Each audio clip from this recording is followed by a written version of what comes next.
Time নিয়ে একটা সারাদিনের টাইম নিয়ে আমাকে বেরোতে হবে একটা প্রোগ্রাম শিডিউল রেডি করে। কিন্তু আমরা যেভাবে ব্যস্ততার মধ্যে থাকি, সারাক্ষণ আমাদের সেন্টারে লোক আসছে, বিভিন্ন দূর দূরান্ত থেকে লোক আসছে। আজকে আমি দমদমে বসে, আমার সারা ইন্ডিয়ার লোক দমদমে আসছে। কেন আসছে? তার তো কিছু কারণ আছে।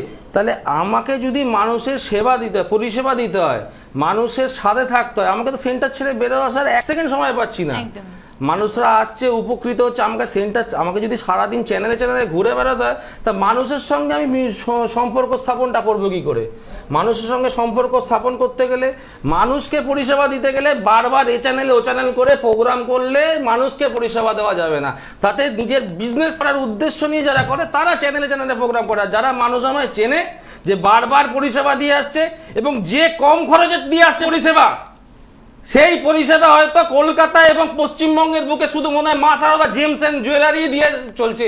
এবং সেই জন্যই এই গলার জোর আমার বেরোয় প্রথম অনুষ্ঠানের প্রথম সেকেন্ড থেকে, এবং ওই কারণে আমি টাইম পাই না।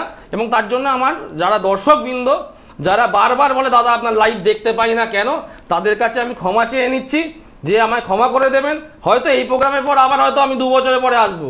আমি চেষ্টা করব আসার, কিন্তু আমি চেষ্টা করব আপনাদের সঙ্গে আবার সম্পর্ক স্থাপন করার। আজকের প্রোগ্রামে আপনাদের যা যা কোয়ারি আছে আপনি বলুন, আপনারা বলুন, আমি অবশ্যই আপনাদের কোশ্চেনের উত্তর এখানে দেব।